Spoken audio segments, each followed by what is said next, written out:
The Thom Hartmann University Book Club today, we're reading from the Strip and Flip selection, as opposed to election, of 2016, 5 Jim Crows and Electronic Election Theft by Bob Fitrakis and Harvey Wasserman. This is from the chapter Part 1, page 15, Strip. The foundation of election theft is the manipulation of race as a divide and conquer strategy.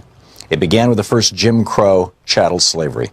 Slavery in various forms has existed since the dawn of time, but in the colonies of British North America and then in the United States, it took on a uniquely virulent incarnation. Chattel slavery was, of course, a horrific, brutal labor system designed primarily in the American South to power a network of plantations that produced cotton, tobacco, indigo, rice, and other hot weather crops that could be grown in large fields. But it had a larger purpose here. Our peculiar institution, how the founders referred to slavery, was meant to divide black laborers from white in a caste system that would guarantee that they would never unite in rebellion. As we'll see, this originated with the infamous Bacon's Rebellion of 1675 in Virginia, in which indentured servants of both races joined forces. Plantation owners vowed to make sure that that never happened again. When the United States became an independent country, plantation owners also vowed to secure political benefits from their slaves. Thus, they wrote into the Constitution the 3/5 clause that gave slave owners additional representation for their slaves, even though those slaves could not vote.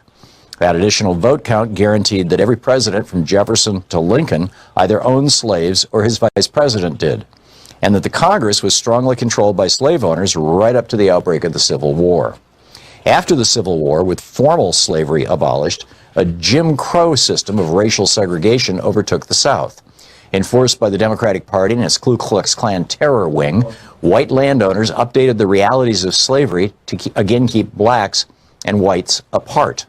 The roots of racism since 1865 has been the treatment of legally freed African Americans as something less than human, guaranteeing all whites a sense of superiority and an economic leg up. When the populist and socialist movements that campaigned most powerfully from the 1880s to the 1920s worked to overcome this separation, they were hammered by the court and electoral systems through a series of stolen elections and twisted race-based legal decisions. And the fusion of the Democratic and Republican parties in the 1917 municipal races in the Northeast. Confirmed by the Supreme Court in the 1890s, this updated Jim Crow caste system again guaranteed that blacks in the South and parts of the North would not be allowed to vote, and that they would be carefully divided from whites by caste as well as class. Since 1970, the primary weapon for suppressing the minority vote has been the third Jim Crow, the drug war.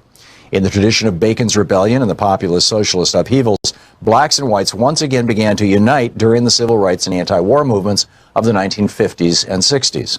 In response, Richard Nixon's Republican Party invoked the divide and conquer war on drugs. Confronted with the liberalization of the Southern Democratic Party, Nixon feared that black votes might remake America's political map. In Republican eyes, there was only one solution: disenfranchise the African American population, along with young and Latino voters who were leaning strongly to the left. In 1972, Nixon pointedly ignored a powerful report from his own Blue Ribbon Schaefer Commission on drug use and escalated the attack on marijuana and other drugs. In the 45 years since, a staggering 41 million Americans have been arrested for pot or other controlled substances. That's a number of human beings that exceeds the populations of more than 150 other countries worldwide. It has left the United States with the largest prison population in the history of the modern world, while having little or no impact on the actual use of drugs. As Michelle Alexander has shown in her landmark book, The New Jim Crow, the majority of those incarcerated have been black and Latino, with a devastating impact on our elections. Millions of these mostly young, mostly male citizens have been stripped of their right to vote, as well as their ability to maintain families, obtain work, and meaningfully participate in the political lives of their communities. All this has been by design. Once again, a new Jim Crow policy has been delegated by a ruling elite to strip our non-white population of its ability to exercise its fair share of power in our electoral process and to unite with whites in political action. In the 1890s, rising industrial interests committed the nation to a fourth Jim Crow, a course of race-based global empire. The U.S. already had a history of foreign intervention, dating to Thomas Jefferson's 1803 use of our fledgling Navy to fight pirates along the coast, the shores of Tripoli, of what's now called Libya. That was followed by the conquest of the North American continent with genocidal warfare used against the indigenous peoples who had lived here for 20,000 years.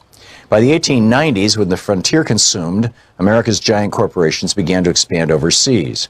They started with Hawaii, a constitutional monarchy, and then pushed into Cuba, Puerto Rico, Guam, the Philippines, and beyond. And in all cases, these interventions involved the white-ruled U.S. interfering with the political systems of non-white countries. In discussing this fourth Jim Crow, we include an extensive, though not complete, list of these interventions. It underscores the reality that our own political system has become an imperial juggernaut, with the inevitable blowback bound to obliterate any residual pretense to real democracy at home. Generally, there's been an attempt to portray these interventions as benign, meant to bring democracy, progress, and the Christian faith to third world nations. In fact, they've been largely economic in purpose, a dollar democracy to grab other people's resources. The Strip and Flip selection of 2016 by Bob Petrakis and Harvey Wasserman.